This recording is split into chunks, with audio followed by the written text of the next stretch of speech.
ಸ್ನೇಹಿತರೆ ನಮಸ್ಕಾರ. ಹೊಸದಿಗಂತ ಡಿಜಿಟಲ್ ಚಾನಲ್ಗೆ ಸ್ವಾಗತ. ಹೊಸದಿಗಂತ ಡಿಜಿಟಲ್ನ ಸಮಸ್ತ ವೀಕ್ಷಕರಿಗೆ 80ನೇ ಸ್ವಾತಂತ್ರ್ಯೋತ್ಸವದ ಶುಭಾಶಯಗಳು.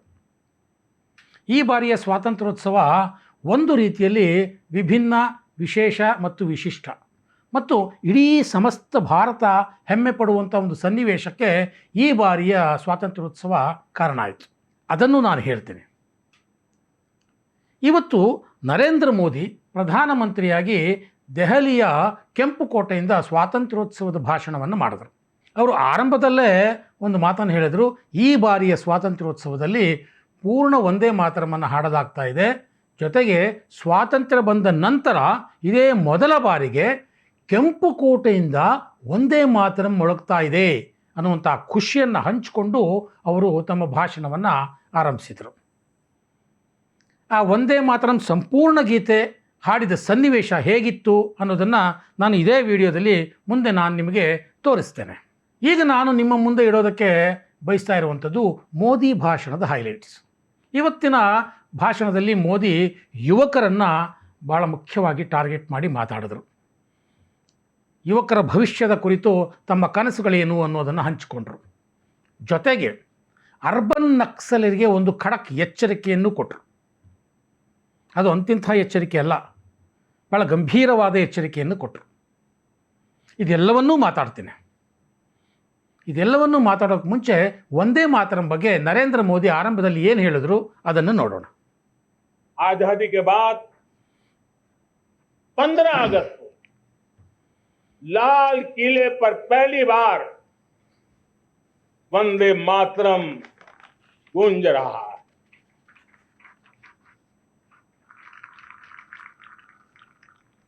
ನೋಡಿ, ಮೋದಿ ಇಲ್ಲಿ ವಂದೇ ಮಾತರಂ ವಿಚಾರವನ್ನು ಪ್ರಸ್ತಾಪ ಮಾಡಿ ತಮ್ಮ ಭಾಷಣವನ್ನು ಮುಂದುವರಿಸಿದರು.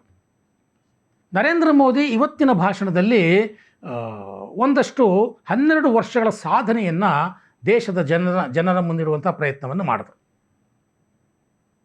ಅದನ್ನು ನಾನು ಒಂದೆರಡು ಅಂಶಗಳನ್ನು ನಿಮ್ಮ ಮುಂದೆ ಇಡೋದಕ್ಕೆ ಬಯಸ್ತೇನೆ.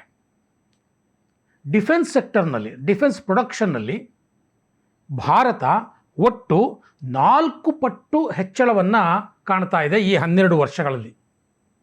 ಒಂದು.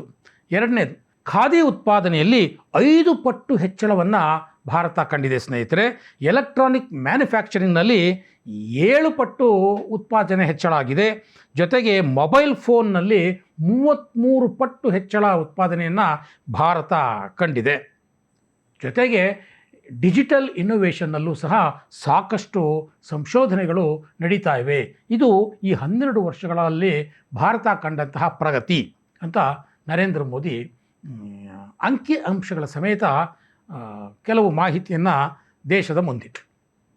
ಇದೇ ಸಂದರ್ಭದಲ್ಲಿ ನರೇಂದ್ರ ಮೋದಿ ಡಿಜಿಟಲ್ ಇನ್ನೋವೇಷನ್ಗೆ ಸಂಬಂಧಪಟ್ಟ ಹಾಗೆ ಒಂದು ಮಹತ್ವದ ಘೋಷಣೆಯನ್ನು ಮಾಡಿದರು. ಅದೇನು ನೋಡ್ಕೊಂಡು ಬನ್ನಿ. हमने पिछले दिनों एआई इंपैक्ट समिट किया था.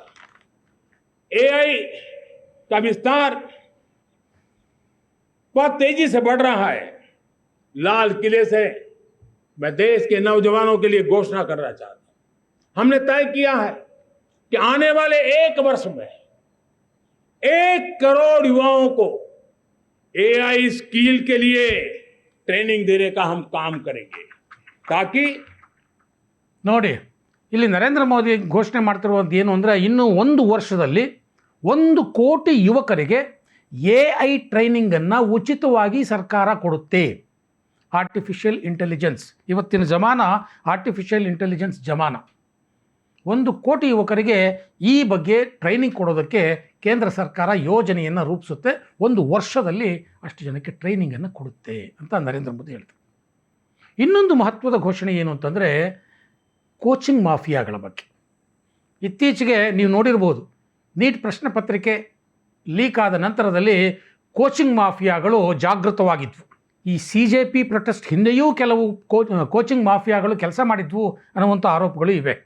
ಅದರಲ್ಲೂ ಮುಖ್ಯವಾಗಿ ರಾಜಸ್ಥಾನದ ಕೋಟಾದಲ್ಲಿರುವಂಥ ಹಲವಾರು ಕೋಚಿಂಗ್ ಮಾಫಿಯಾಗಳು ಇದಕ್ಕೆ ಫಂಡ್ ಮಾಡಿದ್ವು ಅನ್ನುವಂಥ ಆರೋಪಗಳಿವೆ. ಪ್ರಶ್ನೆ ಪತ್ರಿಕೆಯ ಲೀಕ್ ಹಿಂದೆ ಈ ಕೋಚಿಂಗ್ ಮಾಫಿಯಾಗಳ ಒಂದು ತಂತ್ರ ಮತ್ತು ಇವರ ಸ್ಟ್ರಾಟಜಿ ಪ್ರತಿ ಸಲನೂ ಇದ್ದೇ ಇರುತ್ತೆ. ಹಾಗಾಗಿ ಈ ಕೋಚಿಂಗ್ ಮಾಫಿಯಾಗಳ ಮೇಲೆ ಗದಾಪ್ರಹಾರ ಮಾಡಬೇಕು ಅಂತೇಳಿ ನರೇಂದ್ರ ಮೋದಿ ಇನ್ನೊಂದು ಮಹತ್ವದ ಘೋಷಣೆಯನ್ನು ಮಾಡಿದರು. ಅದೇನು ನೋಡಿ. हमारे मध्यम वर्ग के परिवारों के साथ एक बहुत बड़ा बोझ बन चुका है कोचिंग क्लासेस की स्पर्धा. हर माँ बाप को लग रहा है कि कोचिंग क्लास में बच्चे को नहीं भेजा तो हम प्रतिष्ठित परिवार नहीं है. इन गरीब और मिडिल क्लास परिवारों की हम चिंता करते हुए हजारों करोड़ रुपए का उनका खर्च है वो भी बचे, बेटे भी अपने आसपास रह सके, उनकी देखभाल हो सके, परिवार पर आर्थिक बोझ ना आए. और इसलिए हमने युवाओं के लिए विभिन्न परीक्षाओं की फ्री ऑनलाइन कोचिंग हमने करने का निर्णय किया है. डिजिटल पब्लिक इंफ्रास्ट्रक्चर है, हमारे पास उत्तम टैलेंट है, टीचर्स हैं. उन संसाधनों को जोड़ करके हम देश के नौजवानों को फ्री कोचिंग देने का एक पूरा नेटवर्क हम खड़ा करने वाले हैं. ನೋಡಿ, ಇಲ್ಲಿ ನರೇಂದ್ರ ಮೋದಿ ಸ್ಪಷ್ಟವಾಗಿ ಹೇಳ್ತಾ ಇದ್ದಾರೆ, ದೇಶದಲ್ಲಿ ನಡೆಯುವಂತಹ ವಿವಿಧ ಪರೀಕ್ಷೆಗಳಿಗೆ, ವಿವಿಧ ಸ್ಪರ್ಧಾತ್ಮಕ ಪರೀಕ್ಷೆಗಳಿಗೆ ಕೇಂದ್ರ ಸರ್ಕಾರದಿಂದಲೇ ಇನ್ನು ಮುಂದೆ ಆನ್ಲೈನ್ ಫ್ರೀ ಕೋಚಿಂಗನ್ನು ಕೊಡಲಾಗುತ್ತೆ. ಇದು ನಿಜಕ್ಕೂ ದೇಶದ ಯುವಕರಿಗೆ ಭಾಳ ದೊಡ್ಡ ಸುದ್ದಿ ಸ್ನೇಹಿತರೆ. ಯಾಕೆಂತಂದರೆ ಅನೇಕ ಪೋಷಕರು ಇದರ ತೊಂದರೆಯನ್ನು, ಇದರ ಸಮಸ್ಯೆಯನ್ನು ಅನುಭವಿಸ್ತಾ ಇರ್ತಾರೆ. ಏನಂದರೆ ಮಕ್ಕಳು ಕಾಲೇಜ್ಗೋ ಸ್ಕೂಲ್ಗೋ ಹೋಗ್ತಾರೆ, ಅದಾದ ನಂತರದಲ್ಲಿ ಯಾವುದೋ ಒಂದು ಕಾಂಪಿಟೇಟಿವ್ ಎಕ್ಸಾಮ್ ತಗೋಬೇಕು, ಅದಕ್ಕೆ ಕೋಚಿಂಗ್ ಕ್ಲಾಸ್ಗಳಿಗೆ ಹೋಗಬೇಕು, ಅಥವಾ ನೀಟ್ ಎಕ್ಸಾಮ್ ಇರ್ಬೋದು, CET ಇರ್ಬೋದು, ಈ ಥರದ ಅನೇಕ ಕಾಂಪಿಟೇಟಿವ್ ಎಕ್ಸಾಮ್ಗಳಿಗೆ ಅಥವಾ ಎಂಟ್ರೆನ್ಸ್ ಎಕ್ಸಾಮ್ಗಳಿಗೆ ಕೋಚಿಂಗ್ ಬೇಕು. ಆದರೆ ಕೋಚಿಂಗ್ ಕ್ಲಾಸ್ಗೆ ಸೇರುವಷ್ಟು ದುಡ್ಡಿರೋದಿಲ್ಲ. ಅವೆಲ್ಲ ಶ್ರೀಮಂತರಿಗೆ ಬಿಡಪ್ಪ ಅಂತ ಸುಮ್ಮನಾಗ್ತಾರೆ. ಟ್ಯಾಲೆಂಟ್ ಇರುತ್ತೆ, ಅದರ ದುಡ್ಡಿರಲ್ಲ. ದುಡ್ಡಿದ್ರೂ ಅವ್ರು ಸಾಲ ಸೋಲ ಮಾಡಿ ಕೋಚಿಂಗ್ ಕ್ಲಾಸ್ ಕಳಿಸ್ತಾ ಇರ್ತಾರೆ. ಈ ಕೋಚಿಂಗ್ ಮಾಫಿಯಾ ಇವರ ಸುಲಿಗೆ ಮಾಡ್ತಾ ಇದೆ. ಇದೆಲ್ಲವನ್ನು ನೋಡಿ ನರೇಂದ್ರ ಮೋದಿ ಸರ್ಕಾರ ಈಗ ಫ್ರೀ ಆನ್ಲೈನ್ ಕೋಚಿಂಗ್ ಕ್ಲಾಸ್ಗಳನ್ನು ಎಲ್ಲ ರೀತಿಯ ಪರೀಕ್ಷೆಗಳಿಗೆ ಘೋಷಣೆ ಮಾಡಿದೆ. ಇದರ ಸದುಪಯೋಗವನ್ನು ಯುವಕರು ತಗೋಬೇಕು. ಇದು ಇಡೀ ದೇಶದ ಸಮಗ್ರತೆಯ ದೃಷ್ಟಿಯಿಂದ, ಇಡೀ ದೇಶದ ಅಭಿವೃದ್ಧಿಯ ದೃಷ್ಟಿಯಿಂದ ಬಹಳ ಮಹತ್ವದ್ದಾದಂಥ ಒಂದು ನಿರ್ಧಾರ ನರೇಂದ್ರ ಮೋದಿ ಘೋಷಣೆ ಮಾಡಿತ್ತು. ನಾನು ಹೇಳಿದಾಗೆ ದೇಶದ ಸಮಗ್ರತೆ ಅಂತ ನನ್ನ ಬಾಯಲ್ಲಿ ಬಂತು. ಈ ದೇಶದ ಸಮಗ್ರತೆಯ ವಿಚಾರದಲ್ಲಿ ಇಡೀ ದೇಶ ಅಥವಾ ಸಮಾಜ ಜಾಗೃತವಾಗಿರಬೇಕಾದ್ದು ಅರ್ಬನ್ ನಕ್ಸಲರ ಬಗ್ಗೆ ಅಂತ ನರೇಂದ್ರ ಮೋದಿ ಹೇಳ್ತಾರೆ. ಅವ್ರು ಏನು ಹೇಳಿದ್ರು ಅದನ್ನು ಕೇಳ್ಕೊಂಡು ಬನ್ನಿ, ಆಮೇಲೆ ಅದ್ರ ಬಗ್ಗೆ ನಾನು ಎಕ್ಸ್ಪ್ಲೈನ್ ಮಾಡ್ತೇನೆ. वर्षों तक देश की सत्ता में माओवादी सोच के लोग गलियारों में अपनी जगह बना करके बैठे थे. सरकारी कमेटियों में सलाहकार के रूप में भी ये माओवादी सोच ने नीतियों को प्रभावित किया था. मेरे प्यारे देशवासियों, जंगलों में हमें हथियारी नक्सलों का खात्मा बुलाने में, उस संकट से देश को मुक्त कराने में सफलता मिली है. लेकिन हथियारी नक्सल तो गए, लेकिन दिमागी नक्सल, ये दिमागी नक्सल मौके की तलाश में है. हिंसा अराजकता के वो रास्ते खोज रहे हैं, समाज को गलत राह पर घसीटने के लिए भांति भांति के दांव कर रहे हैं. इन दिमागी नक्सलियों को पहचानना होगा, इन दिमागी नक्सलियों को आइसोलेट करना होगा और राष्ट्र को विकसित राष्ट्र बनाने की मुख्य धारा की ओर देश की युवा पीढ़ी को जोड़ना होगा. मेरे प्यारे देशवासियों, सुरक्षित भारत बनाना. ಸ್ನೇಹಿತರೆ, ಇಲ್ಲಿ ನರೇಂದ್ರ ಮೋದಿ ಸ್ಪಷ್ಟವಾಗಿ ಒಂದು ಎಚ್ಚರಿಕೆಯನ್ನು ಕೊಡ್ತಿದ್ದಾರೆ ಅರ್ಬನ್ ನಕ್ಸಲರ ಬಗ್ಗೆ. ದೇಶದ ವಿವಿಧ ಆಯಕಟ್ಟಿನ ಸ್ಥಳಗಳಲ್ಲಿ, ಸರ್ಕಾರಿ ಸಂಸ್ಥೆಗಳಲ್ಲಿ ಕೆಲವು ಅರ್ಬನ್ ನಕ್ಸಲರು ಕೂತಿದ್ದಾರೆ. ಕೆಲವು ಡಿಸಿಷನ್ ಮೇಕಿಂಗ್ ಬಾಡಿಗಳಲ್ಲಿ ಅವರು ತಮ್ಮ ಪ್ರಾಬಲ್ಯವನ್ನು ಹೊಂದಿದ್ದಾರೆ. ಕೆಲವು ಸಲಹಾ ಮಂಡಳಿಗಳಲ್ಲಿ ಅವರು ಕೂತಿದ್ದಾರೆ.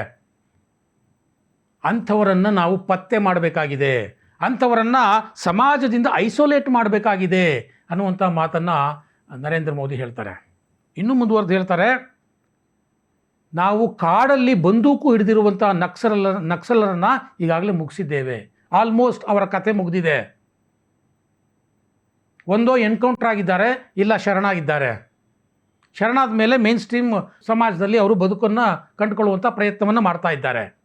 ಆದರೆ ಬೇರೆ ಬೇರೆ ಆಯಕಟ್ಟಿನ ಸ್ಥಳಗಳಲ್ಲಿ ಕೂತ್ಕೊಂಡು ಹಿಂಸೆ, ಅರಾಜಕತೆ ಸೃಷ್ಟಿಸೋದಕ್ಕೆ ಸದಾ ಪ್ರಯತ್ನ ಮಾಡ್ತಿರುವಂಥ ಒಂದು ಗುಂಪಿದೆ. ಅದು ಬೇರೆ ಯಾವುದೂ ಅಲ್ಲ, ಅದು ಮಾನಸಿಕ ನಕ್ಸಲರದ್ದು ಅಂತಾರೆ. ಅಂದರೆ ಅರ್ಬನ್ ನಕ್ಸಲರ ಗುಂಪು. ಇವರು ದೇಶದಲ್ಲಿ ಹಿಂಸೆ ಹರಡೋದಕ್ಕೆ ಯಾವಾಗಲೂ ಹೊಂಚಾಕ್ತಾ ಇರ್ತಾರೆ. ಅಂಥ ಅವಕಾಶಕ್ಕಾಗಿ ಕಾಯ್ತಾ ಇರ್ತಾರೆ. ಅಂಥ ಅವಕಾಶ ಸಿಕ್ಕಿದ್ರೆ ಸಾಕು, ಯುವಕರನ್ನು ಮುಂದೆ ಬಿಟ್ಟು ಇವರು ಅರಾಜಕತೆ ಎಬ್ಬಿಸೋದಕ್ಕೆ ಪ್ರಯತ್ನ ಪಡ್ತಾರೆ. ಇಂಥವ್ರ ಬಗ್ಗೆ ಸಮಾಜ ಜಾಗೃತವಾಗಿರಬೇಕು ಅನ್ನುವಂಥ ಮಾತನ್ನು ನರೇಂದ್ರ ಮೋದಿ ಹೇಳ್ತಾರೆ.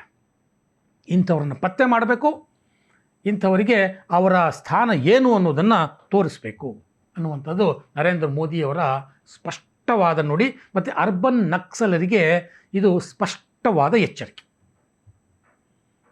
ಇಷ್ಟೆಲ್ಲ ಹೇಳಿದ ಮೇಲೆ ನಾನು ಆರಂಭದಲ್ಲಿ ಹೇಳಿದ್ನಲ್ಲ ಒಂದು ಹೆಮ್ಮೆಯ ಸಂಗತಿ ಅಂತ, ಆ ಸನ್ನಿವೇಶವನ್ನು ನಿಮ್ಮ ಮುಂದೆ ಇಡೋದಕ್ಕೆ ಬಯಸ್ತೇನೆ.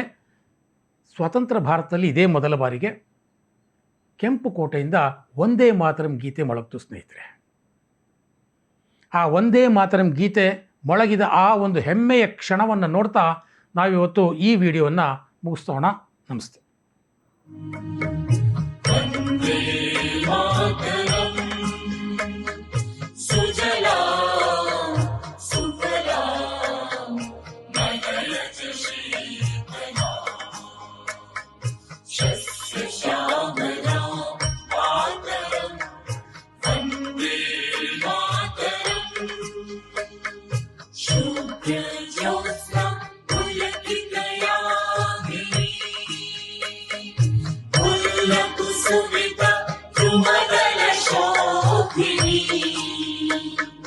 सुहासिनी सुमधुर भाषिणी सुखदां वरदां मातरं वन्दे मातरं कोटि कोटि कंठ कल कल निनाद करले कोटि कोटि भुजे मृत खर कर वाले अबला के नोमा एको बोले बहुबल धारिणी नमामि तारिणी मृत्युदल वारिणी मातरं वन्दे मातरं तुम्हें वेद्या तुम्हें प्रेम तुम्हें रिद्धि तुम्हें महिमा त्वं हि काया शरीरे बाहुते तुम्हि मा शक्ति हृदये तुम्हि मा भक्ति तुम्हार प्रतिमा गणि मन्दिरे मन्दिरे वन्दे मातरं त्वं हि दुर्गा दश प्रहरणकारिणी कमला कमल दल विहारिणी वाणी विद्यादायिनी नमामि त्वां नमामि कमला कमला अतुला सुजला सुफला मातरं वन्दे मातरं श्यामला सरला सुस्थिता भूषिता धरणी